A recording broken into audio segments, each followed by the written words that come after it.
All women are different, but they are all women. This video is androcentric from a men's point of view and is presented as opinion, commentary, and debate. Expressing opinions is not violence. These are ideas to challenge, question, and argue in public, because classical liberalism relies on the First Amendment for its dialectic. If you are a feminist, then consider this. If patriarchy truly existed as claimed, feminism could not. And if all men are trash and women are equal to men, then what are we to conclude? Women will die for their children, men will die for their wives and children, and God chose to die for all mankind. Authority rolls up with responsibility. If this framing of facts offends you, click off to a cute cat video. Proceeding further will expose you to gamma bias and criticism directed at ideas, claims, institutions, not at any individual's virtue or dignity. Our method follows the 7 liberal arts. The trivium, grammar, logic, rhetoric, and the quadrivium, arithmetic, geometry, music, and astronomy. And the transcendentals, the good, true, and beautiful. If this framework is not for you, feel free to exit now. It's no disgrace. Women are wonderful. God bless America. Men are great. The Shit Test Playbook, Stoic Strategies for Rational Men in a Feminist Era, written by Conrad Riker. Available now, links in description. The Civilization Scale Shit Test. Why apologizing to woke ideology is evolutionary suicide and stoic amused mastery is the only path through the feminist wasteland. I watched a man destroy himself in a boardroom last Tuesday.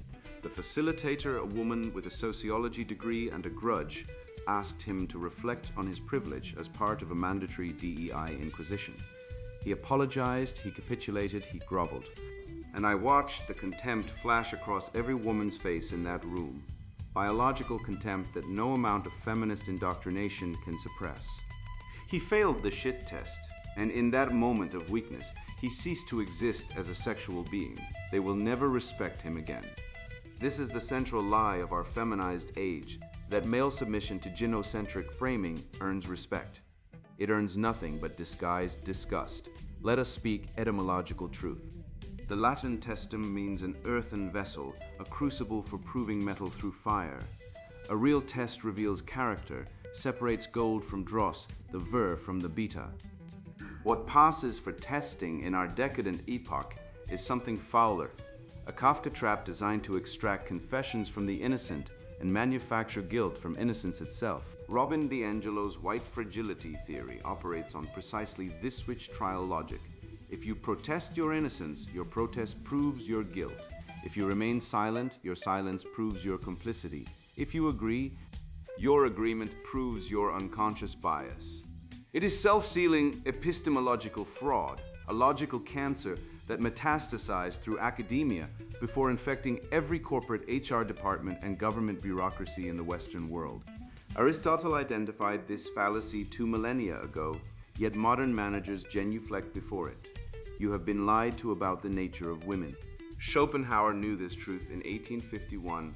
Women are not evil, but they are different. And that difference includes a ruthless capacity for fitness testing that civilization once channeled toward noble ends through the institutions of marriage, male authority, and social accountability. Remove those constraints, replace them with feminist liberation and no-fault divorce, and you unleash hypergamy untethered, an evolutionary force that will consume your resources, extract your genetic contribution, and discard your simpering carcass when a higher status male presents himself. The statistics confirm what red pill theory predicts. 70% of divorces initiated by women. Family courts awarding custody to mothers in 82% of contested cases. Paternity fraud rates between 3 to 10% depending on jurisdiction. These are not accidents of an imperfect system. They are features of gynocentrism unbound. What follows in these pages is a weapon, a rhetorical longsword forged in the fires of Western rationalism, tempered in Aristotelian logic, and consecrated to the transcendental good, true and beautiful. I will teach you to see the shit test in its many manifestations.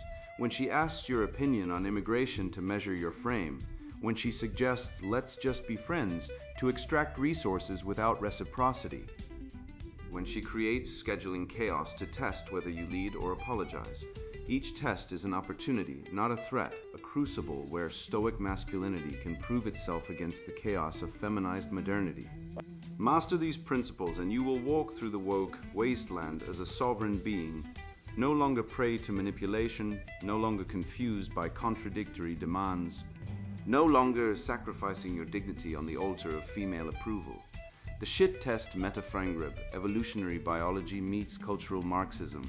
A vice president at a Fortune 500 company sits in a mandatory diversity training seminar, the fluorescent lights humming overhead like a collective headache. The facilitator, a woman with angular glasses and a permanent scowl, asks the room, who here has benefited from privilege? One by one, the men raise their hands, apologetic, diminished, broken. Each admission is a submission, a public flagellation before the tribe. Then the facilitator turns to the one man who hasn't raised his hand, the new director of engineering, a man who built his career on competence rather than contrition. And you, she presses, her tone sharp with accusation. He leans back, smiles faintly and says, I benefited from a father who taught me discipline, a mother who told me I could achieve anything, and a country where merit still matters, though barely given seminars like this. The room gasps. HR opens a file. But something else happens. Every woman in that room, including the facilitator, later describes him in performance reviews as commanding, a natural leader, someone who doesn't crack under pressure. He passed. The corporate diversity seminar is not education. It is a macro-scale shit test, a fitness probe dressed in the language of justice, and the correct answer is never apology. Consider the immigration debate, that peculiar ritual where a man's moral worth is measured by his willingness to signal empathy for distant strangers over his own community's stability. A woman at a dinner party asks, but don't you feel compassion for refugees? The question seems innocent, humanitarian even. But watch her eyes as she asks it. They're scanning for weakness, for the man who will fold, who will abandon his territorial instincts to win her momentary approval. The man who answers with statistics about wage suppression, housing crises, and cultural friction is branded cold, unfeeling, a failure of the empathy test. The man who parrots the approved sentiment, refugees welcome, borders are racist, receives social validation but loses her respect. She will not date him, will not desire him, will not remember him. The third response is the correct one. I feel compassion for everyone, including my own children, whose futures I'm charged with protecting. Empathy without boundaries is suicide dressed as virtue. This answer signals strength, discernment, a capacity to hold complexity. The shit test is not about immigration. It is about whether you can maintain your frame when the entire culture conspires to collapse it. The cycle by which these tests propagate through civilization follows a ruthlessly efficient pattern: creation, enforcement, internalization, reproduction. A feminist academic creates a new boundary test: toxic masculinity, male privilege, fragile white male, and introduces it into the institutional bloodstream through peer-reviewed journals, conference proceedings, and carefully curated data sets. Enforcement follows via HR departments, university disciplinary boards, social media mobbings, and the ever-present threat of professional annihilation. Internalization occurs when men, desperate to avoid the lash, adopt the framing as truth and begin self-policing, self-accusing, self-hating. Reproduction completes the cycle. These broken men teach their sons to submit, their daughters to despise male weakness, and the next generation enters the world already captured. The cycle is a parasitic organism feeding on masculine vitality, and it can only be broken by men who refuse to internalize the premise, who see the test, name it, and decline to play. The word test descends from the Latin testum, an earthen vessel used in metallurgy to separate precious metal from dross through the application of intense heat. A test was a proving, a refining, a demonstration of character under pressure. The ancient understanding was noble. A man is tested so that he might emerge stronger, his virtues clarified by fire. The modern shit test inverts this logic entirely. It is not designed to strengthen men but to expose weakness, not to refine but to humiliate, not to build character, but to identify the submissive males who can be controlled and the defiant ones who must be destroyed. The HR seminar, the pronoun interrogation, the privilege walk. These are not tester refining gold, but weapons softening targets for exploitation. When you understand this etymological corruption, you understand everything about the feminist project. It takes the language of proving and perverts it into the practice of breaking. Gamma bias represents one of the most sophisticated cognitive manipulations in the feminist arsenal. The theory, developed by researchers Belinda Brown and Anna Deacon, describes a peculiar double band. Female preferences are framed as universal moral goods. Women prefer emotionally available partners becomes men should be more emotionally available. While male preferences are pathologized as toxic oppressions, men prefer younger women becomes pedophilic beauty standards damage female self-esteem. Notice the asymmetry. When women want something, society must bend to accommodate it. When men want something, men must be reprogrammed to stop wanting it.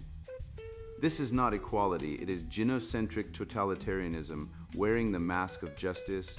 And every man who has been shamed for his natural preferences while watching female preferences enshrined in corporate policy and family court precedent has felt its sting without possessing the vocabulary to name it.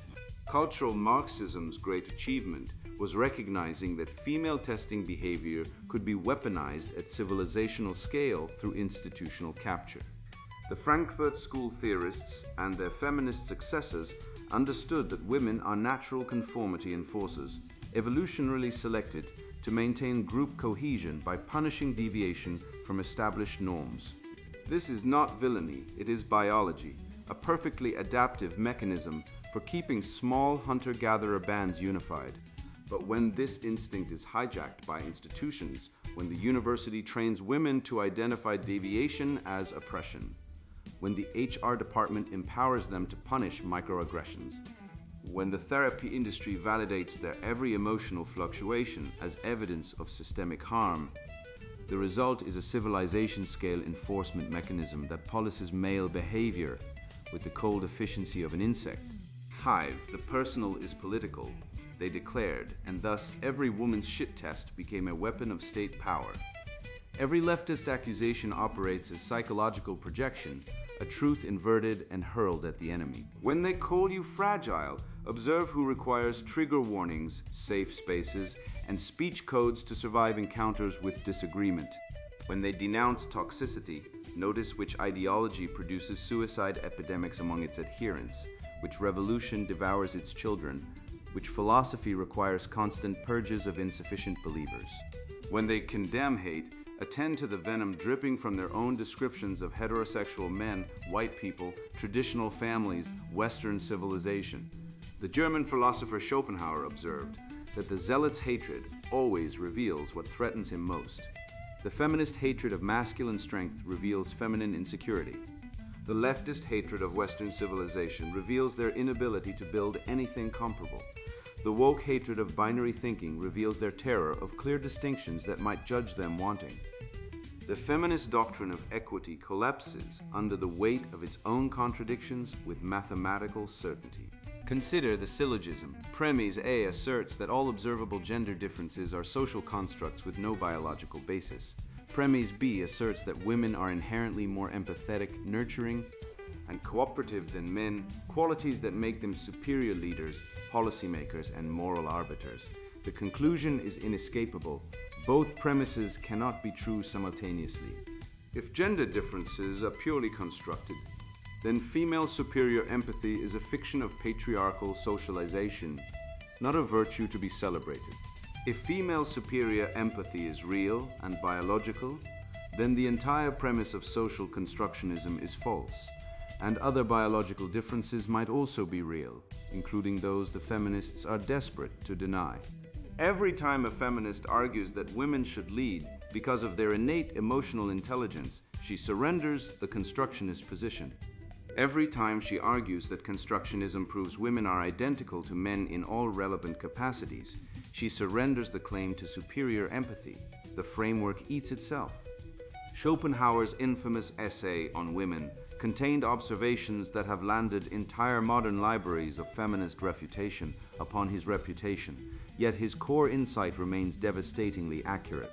Female nature is not evil, but it operates according to different principles than male nature, and a civilization that removes the structures channeling those principles toward collective benefit will suffer the consequences. The great philosopher recognized that women's natural hypergamy, the drive to mate with the highest status male available, was perfectly sensible from an evolutionary perspective, but required social constraints to prevent social chaos. Monogamous marriage channeled hypergamy toward family formation and male productive output. Female liberation removed those constraints while maintaining the instinct, producing a civilization where a small percentage of men monopolize female attention, while the majority are expected to fund the system through taxation without receiving its benefits. The men who built the roads, defended the borders, and maintained the infrastructure are now told they are oppressive for expecting partnership in return. Evolutionary biology clarifies what feminist ideology obscures. The shit test is an immoral fitness probe, a mechanism by which female mammals assess resource acquisition capacity, protection capability, and genetic quality in potential mates. The lioness who swats at the male's face is not being cruel. She is verifying that he possesses the strength to defend the pride. The female deer who leads suitors on extended chases is not being capricious. She is ensuring that her offspring will inherit endurance. Human females are mammals operating under the same constraints, and their testing behaviors are not inventions of patriarchy or products of social conditioning, but expressions of natural law written into the species over millions of years. The problem is not the test itself, which is inevitable. The problem is a culture that has weaponized the test against male flourishing, that celebrates female right to probe while condemning male right to pass or decline. The frightened facilitator fleeing that room demonstrated something profound. The entire architecture of white fragility rests upon a paradox so brittle it disintegrates the instant it meets resistance. This theory is not scholarship, but a sophisticated trap, a linguistic snare designed to convert your instinct for self-defense into proof of guilt. It is the ultimate female primary shit test writ large across civilization. Just as a woman will unconsciously prod and provoke to test the strength of a potential mate's frame, the feminine primary social order has weaponized this evolutionary impulse into a pseudo-academic crucifix. Robin DiAngelo has resurrected the logic of the Salem witch trials and dressed it in progressive drag. If you confess, you are guilty. If you protest, you are guilty. If you question, you are doubly guilty. Like all leftist dogmas, it is sealed against falsifiability. White fragility theory, the ultimate gaslighting shit test.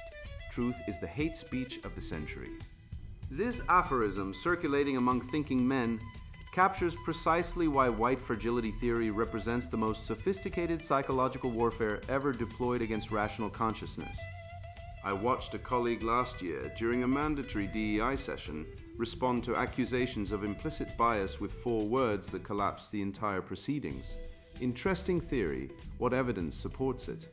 The facilitator stammered, flushed, accused him of proving her point through questioning, then abruptly ended the session when he calmly requested we define our terms before proceeding. She fled the room.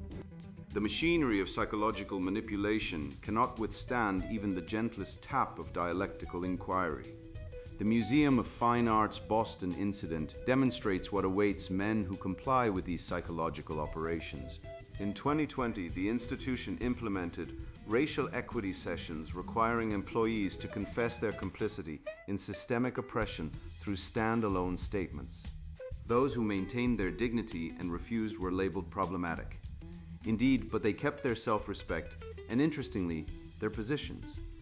Those who complied, who groveled, who performed the required penance. Purged within 18 months. Compliance signals weakness, and weakness attracts predators. This is natural law, immutable across civilizations. Consider the etymology of fragility from the Latin fragilis, meaning brittle, easily broken. The irony achieves cosmic proportions. Leftist ideology, when subjected to empirical scrutiny, shatters like fine crystal dropped on marble.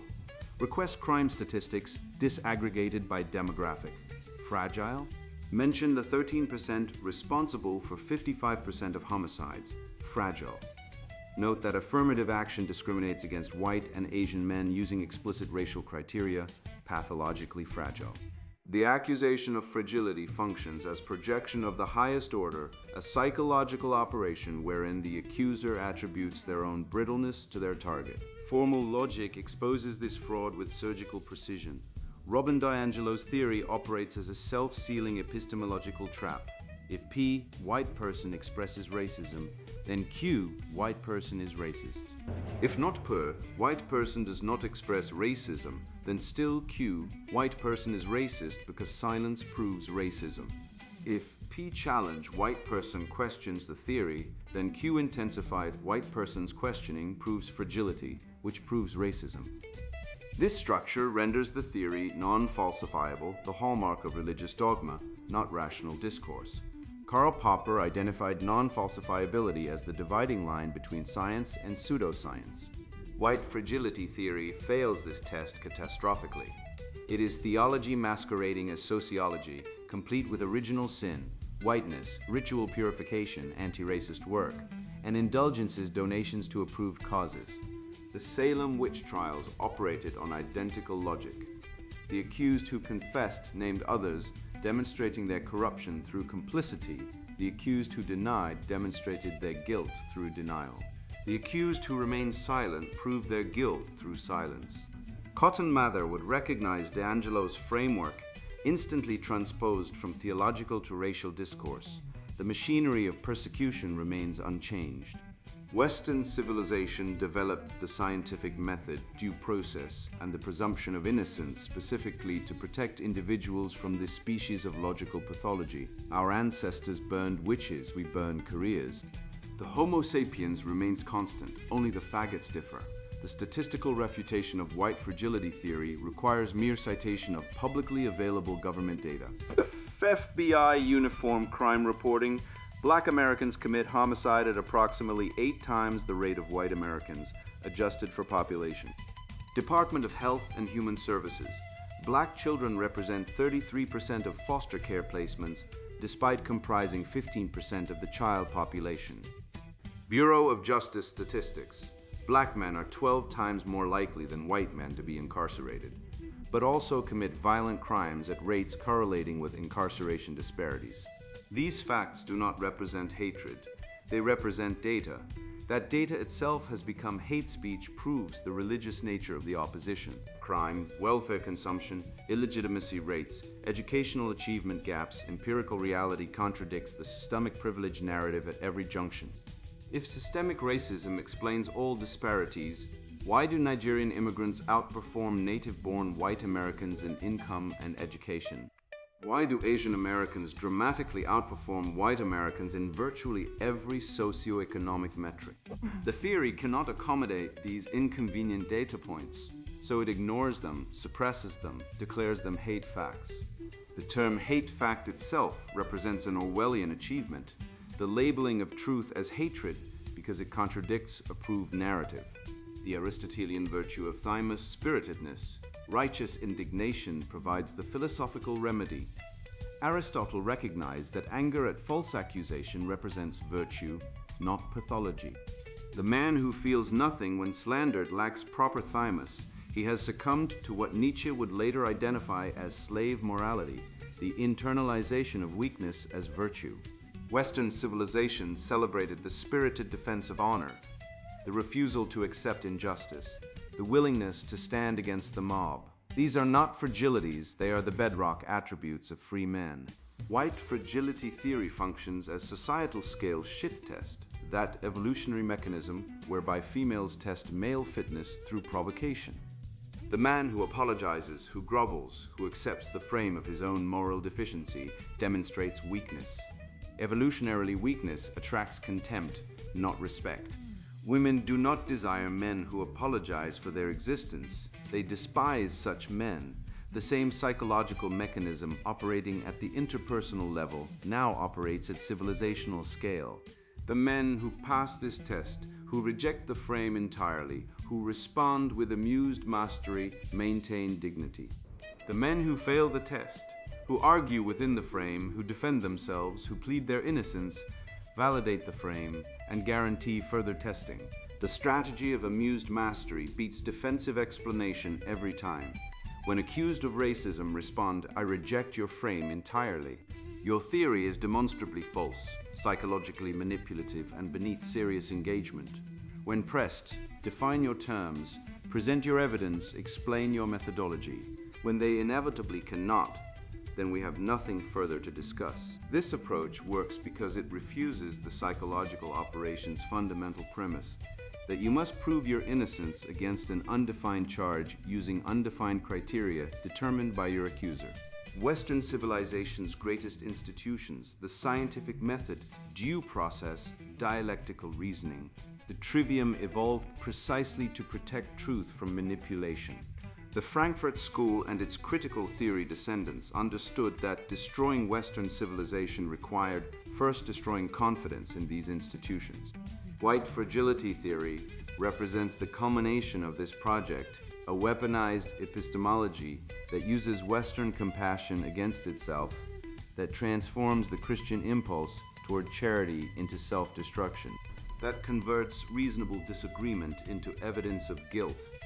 The remedy is not more apology, more groveling, more penance. The remedy is thymus, the spirited refusal to submit to demonstrable lies. The masculine response to psychological manipulation is not defense, but attack. Not apology, but demand for evidence. Not compliance with corrupt frames, but destruction of those frames through superior logic. Every man who refuses to apologize for his existence strikes a blow for civilization. Every man who demands evidence before accepting guilt honors his ancestors. Every man who responds to manipulation with amused mastery demonstrates that the spell can be broken. The truth requires no defense, only the courage to speak it. I watched this academic dementia consume a young philosopher at a Midwest conference, where he declared with trembling certainty that all categories are social constructs, the catechism of every half-educated revolutionary who has skimmed one Foucault essay and concluded that reality itself is negotiable. When I asked whether the category social construct was itself a social construct, he blinked thrice before sputtering that perhaps some categories were more constructed than others, a qualification that obliterated his entire thesis in real time. The Aristotelian principle of non-contradiction does not negotiate with such creatures. It simply exposes their incoherence. But the schizoanalytic project cares nothing for coherence. It seeks precisely this dissolution of meaning, and it has metastasized far beyond the faculty lounge. Schizoanalysis and the desiring machines of feminist destructuration. The schizo in schizoanalysis is not a diagnosis to be cured, but a program to be implemented, a design for the systematic disassembly of the logos that holds Western civilization together. Gilles Deleuze and Félix Guattari, the twin prophets of this academic dementia, did not write a medical textbook in their Anti-Oedipus. They wrote a manual for civilizational suicide, a manifesto for the dissolution of every boundary, hierarchy, and natural distinction that allows a sane man to navigate reality. Their much vaunted desiring machines are nothing more than the weaponized appetites of the id, stripped of the superego's discipline and unleashed to consume everything sacred. The feminist project, ever opportunistic in its parasitism, seized upon this schizo archetype as its patron saint. What is the modern assault on fatherhood, marriage? And male spaces, if not the celebration of dissolution itself. To the schizoanalyst, the family is a prison, the father a tyrant, and the sexual distinction a crime against the flow of desire. This is not philosophy. It is the howling of demons dressed in academic robes. I watched this self-refutation unfold with hilarious exactness at a philosophy conference in the Netherlands, where a presenter with the nervous effect of a man perpetually checking his privilege declared that all categories are social constructs, all truth claims are violence, and all boundaries are oppression. When I raised my hand and asked him whether his own theory was true or merely another social construct, the silence that followed was more eloquent than his entire presentation. If all categories are constructs, then so is the category construct. If all truth claims are violence, then his claim that all truth claims are violence is itself an act of violence, the very oppression he purported to condemn. The man stammered, cited power dynamics, accused me of logocentrism as if logic were a disease, and ultimately admitted that truth was a concept he found problematic. Here is the eternal self-contradiction of the leftist. He asserts as true the proposition that nothing is true, fights for the right of all rights to be abolished, and constructs elaborate theories to prove that all theories are tools of oppression. You cannot reason with a man who has sawed off the branch he sits on, but you can surely enjoy watching him fall. The modern university has transformed into a schizoanalytic laboratory where meaning itself is the experimental subject, and the results are always the same: death. Consider the pronoun ritual, that daily liturgy of the insane where biological reality is suspended by linguistic fiat. A young woman, a biology major, no less informs her classmates that her pronouns are they, them, and expects the world to reorganize itself around this declaration. But pronouns are by definition distinctions of person, not expressions of inner identity. First person for the speaker, second for the addressed, third for the spoken of. To demand that others suspend grammar itself to accommodate one's desiring production is not liberation. It is the tyranny of the narcissist who cannot bear the existence of any structure he did not create. When you deconstruct categories to the point where man and woman lose all meaning, you have not freed humanity from oppression. You have freed reality from comprehensibility. The inclusive language commissars are not expanding the circle of belonging. They are dismantling the very faculty of recognition that makes belonging possible. Let us apply this schizoanalytic framework to the practical domain of mating, where the desiring machines of feminist destructuration grind young men into dust daily. Consider the friend zone, the dreary purgatory where promising young males are shelved like broken appliances while the objects of their affection pursue bad boys and thugs with predictable enthusiasm. The woman's declaration, "Let's just be friends," is pure schizoanalytic production. She extracts resources, emotional support, financial assistance, temporal investment, validation flows, while returning nothing but connection and shared experiences. The desiring machine runs one way. Her desires are produced and satisfied at his expense, while his desires are pathologized as entitlement and nice guy syndrome. What is the friend zone if not the economic model of socialism applied to relationships? The man invests capital, time, money, attention, and receives in return the same empty promises that socialist economies deliver to their citizens, from each according to his ability, to each according to her whims. The feminist Schizo Alliance has perfected a system where men are compelled to produce while being denied the fruits of their production.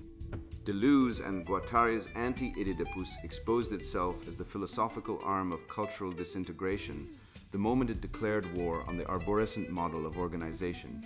That is, any structure with roots, trunk, and branches, any hierarchy of cause and effect, any genealogy of meaning. They championed instead the rhizome, a horizontal network with no center, no origin, no point of reference, no truth. This sounds liberating to the adolescent mind until you realize that every healthy organism operates on arborescent principles. The human body has a head and limbs, a heart and periphery, a central nervous system and extremities. The family has parents and children, a structure of authority and transmission. The polis has governors and governed, law and citizen. To declare war on the arborescent is to declare war on life itself, on the very principle of organization that distinguishes the living from the dead. The rhizome they celebrate is not freedom. It is cancer, a proliferation of cells without purpose, consuming the host in mindless expansion. Here we must deploy the cold steel of syllogism against this warm fog of deception. Premise A healthy civilization requires boundaries, hierarchies, and differentiation distinctions between true and false, good and evil, man and woman, citizen and foreigner, order and chaos. Premise B, schizoanalysis, explicitly aims to dissolve all boundaries into flows of desire, to flatten all hierarchies into horizontal networks, to deconstruct all differentiations into an undifferentiated slurry of becoming. Conclusion: schizoanalysis is civilizational poison, and its practitioners are either fools who do not understand what they destroy or enemies who understand perfectly well there is no third option. You cannot partially abolish boundaries. You cannot somewhat flatten hierarchies. You cannot selectively deconstruct categories. Once the principle is admitted, the logic runs to its conclusion, and that conclusion is the ruins of Europe, the feral streets of Baltimore, the Kafkaesque family courts where fathers are stripped of children on the word of a lying harpy, the universities where truth is colonial and biology is cisnormative. When faced with schizoanalytic nonsense in the wild, in the workplace, the university, the dating market, the political discourse, your weapon is the oldest technology of Western civilization, the trivium. Grammar first. Demand definitions. What do you mean by gender? What do you mean by oppression? What do you mean by patriarchy? Force them to ground their terms in reality, rather than allowing them to deploy words as emotional bludgeons. Logic second, expose contradictions. If gender is a social construct, how can someone be born in the wrong body? If all hierarchies are oppressive, why should we accept the hierarchy of the oppressed over the oppressor? If truth is a tool of power, why should your truth claims have any power over me? Watch the schizoanalytic edifice collapse when deprived of its native element, the fog of undefined terms and undischarged assumptions. Rhetoric third, drive the dagger home with the confidence of a man who knows he has right on his side. Mockery is the proper response to the absurd. The comical deserves comedy. The schizoanalytic project celebrates as liberation what every previous civilization recognized as decay. Rome did not fall because its citizens were insufficiently fluid in their identities. It fell because boundaries dissolved, hierarchies flattened, and the distinction between Roman and barbarian lost all meaning. The barbarians did not need to defeat Rome. They merely needed to wait for Rome to dissolve itself through the very processes the schizoanalysts celebrate. And what remedy does the Western canon offer for this cancer? Precisely what it has always offered: the transcendental pursuit of the good, the true, and the beautiful. The natural law written on the human heart, the virtues of courage, justice, temperance, and prudence. The trivium that trains the mind to name, to reason, to persuade. These are not social constructs or phalangocentric oppression. They are the structural necessities of any civilization that wishes to endure. The schizoanalyst dissolves. The man of the West builds. The schizoanalyst flows. The man of the West stands firm. The choice between them is the choice between the ruins of Carthage and the eternal city. A choice that history will make for you if you refuse to make it yourself. The degradation of meaning we witness in the schizo-dissolution of categories is not confined to the academy. It oozes into the marketplace of intimacy, where women, consciously or unconsciously, wield the same deconstructive blade against male competence. The feminist schizo project destroys the logos of civilization. The shit test destroys the logos of the individual man. Having dismantled the arborescent hierarchy of truth, the modern wasteland presents the rational male with our isomatic trap. The friend zone, a lateral network of extraction, where the masculine virtue of provision is severed from the masculine reward of reproduction. This is the practical application of cultural Marxism at the cellular level, the redistribution of your time and resources to her emotional comfort, without the oppressive structure of commitment or return.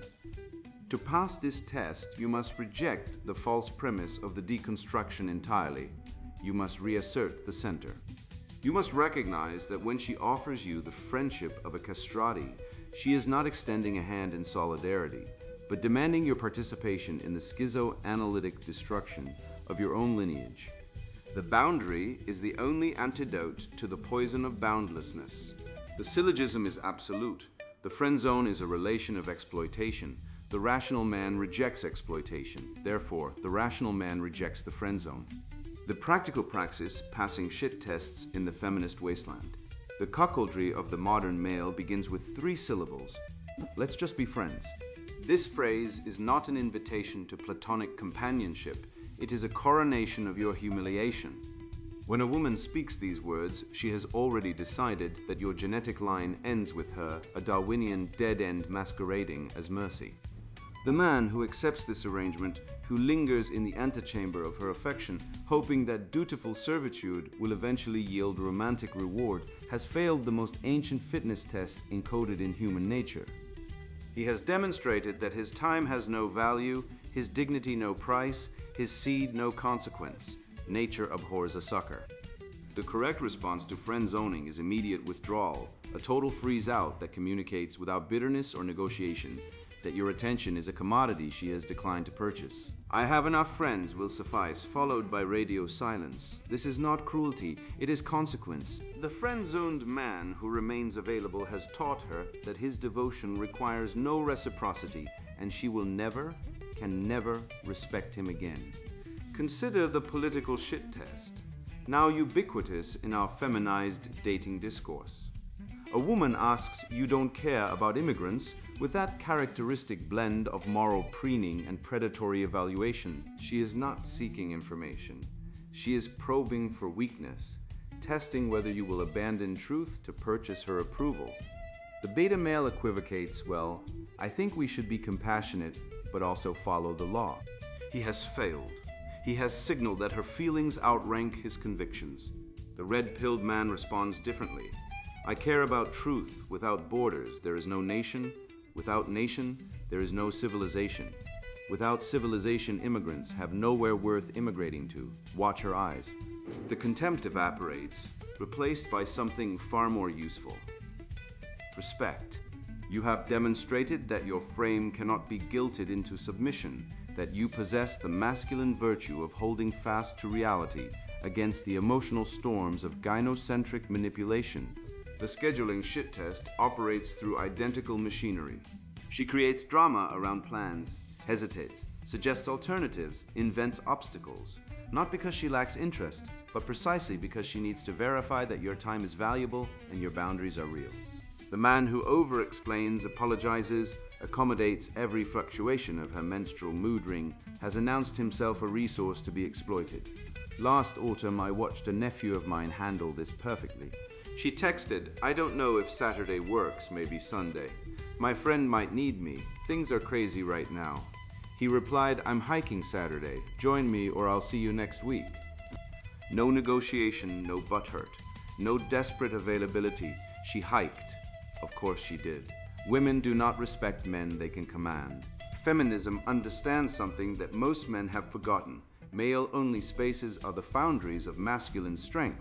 This is precisely why they attack them with such hysterical fervor. The lodge, the boxing gym, the poker night, the hunting camp, these are the civil society associations where men develop excellence without feminine supervision, where the apprenticeship mastery ladder can be ascended through merit rather than compliance. A man subjected to constant shit testing requires a sanctuary where his frame can recover, where he can speak truth without female audit, where the virtues of courage and honor and competition can be cultivated without the pervasive toxin of gynocentric judgment. Every time a male space is integrated in the name of equality, masculine competence declines. This is not coincidence. It is the intended consequence of a movement that recognizes male solidarity as the primary threat to female primacy. The principle of subsidiarity, that brilliant doctrine of Catholic social teaching which holds that matters should be handled by the smallest competent authority, applies with particular force to the dating realm. Your individual judgment, your preferences, your boundaries, your assessment of reality.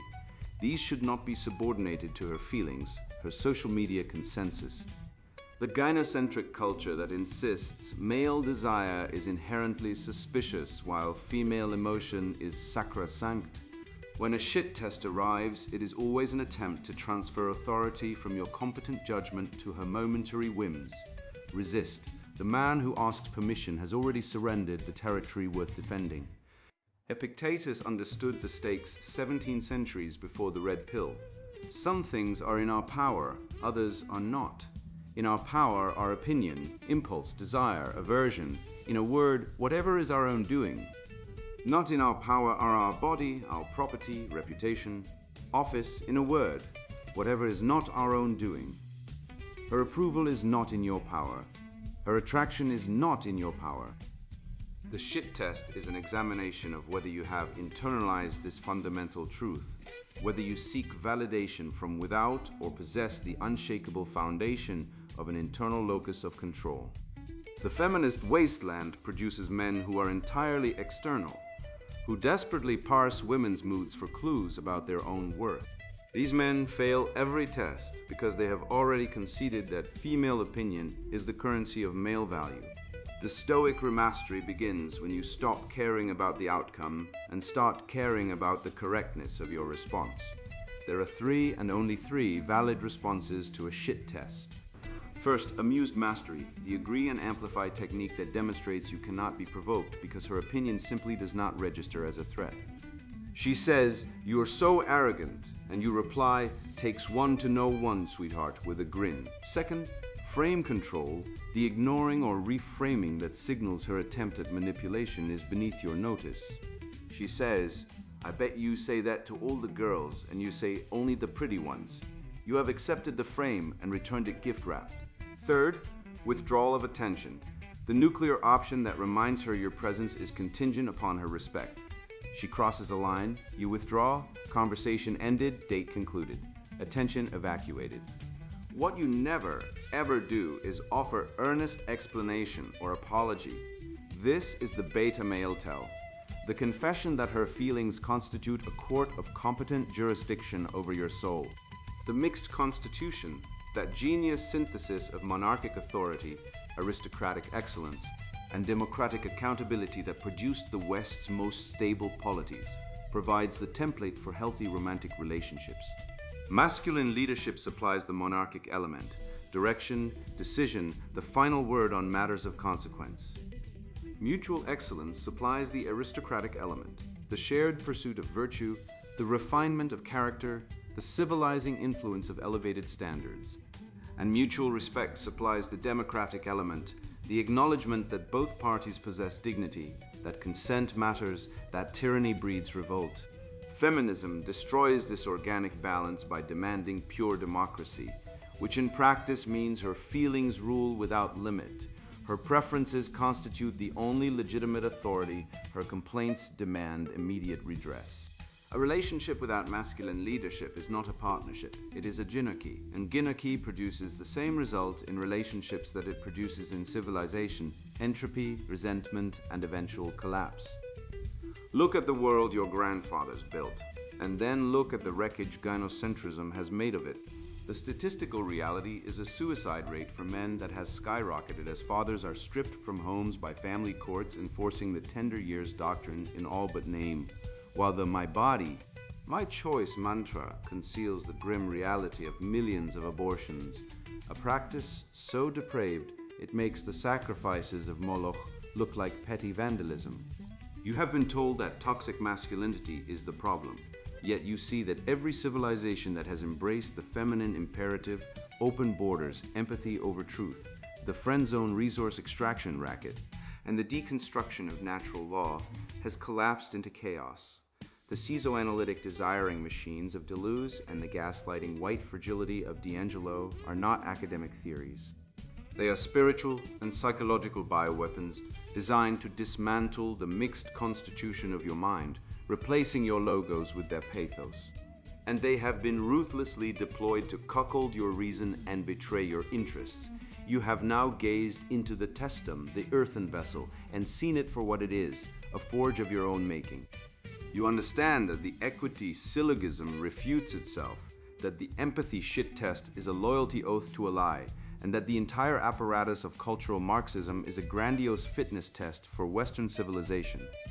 The next time a woman asks about your commitment to diversity, or a corporate commissar demands you confess your privilege, or a date tries to friend zone you, you will not apologize, you will not explain. You will stand as a rational man, armed with the trivium and shielded by Themos, the righteous spirit of the West. You have broken the spell. The gamma bias, the Kafka trap, the evolutionary ideological weapon, it all lies shattered at your feet. Go forth, build civil society, master your craft, and never again kneel before the false idols of the feminist wasteland. And now the sponsored book introduction, The Shit Test Playbook. Stoic strategies for rational men in a feminist era. Let's get one thing straight. This book isn't for everyone. If you're the kind of person who thinks men and women are interchangeable, or that gender roles are a social construct, put this down now. Go read something else. Maybe take up knitting. This book is for men who are tired of being told to shut up, sit down, and apologize for existing. It's for men who have had enough of walking on eggshells, dodging emotional landmines, and being treated like disposable utilities in a system that's rigged against them. If that's not you, close this book and walk away. You won't like what I have to say. I didn't write this book because I enjoy stirring the pot. I wrote it because I've lived it. I've been on the receiving end of every emotional weapon in the female arsenal. Double binds, word salad, gaslighting, dredged up grievances, character attacks, you name it. I've been through the ringer of modern relationships, where men are expected to be both stoic providers and emotionally vulnerable punching bags. I've seen firsthand how the system is designed to keep men trapped, laboring on the plantation while women are pedestalized, only for no one to end up happy. I've watched men I care about get destroyed by divorce courts, false accusations, and the endless demands of women who can never be satisfied. And I've had enough. This book is a survival guide for men in a world that's gone mad. It's not about hating women, it's about understanding them. Women aren't evil, but they are irrational. They operate on a different emotional frequency, and if you don't understand how they think, you're doomed to fail. This book will teach you how to decode their behavior, diffuse their emotional terrorism, and reclaim your power. You'll learn how to spot the hidden patterns behind their mate testing, how to remain unshaken in the face of their verbal weapons, and how to set boundaries without falling into the trap of toxic masculinity. You'll gain the mental toughness to handle their irrational demands and the tools to thrive in a gynocentric society without losing your integrity. But let me be clear, this isn't a book for the faint of heart. If you're looking for a pat on the back and a warm, fuzzy feeling, you're in the wrong place.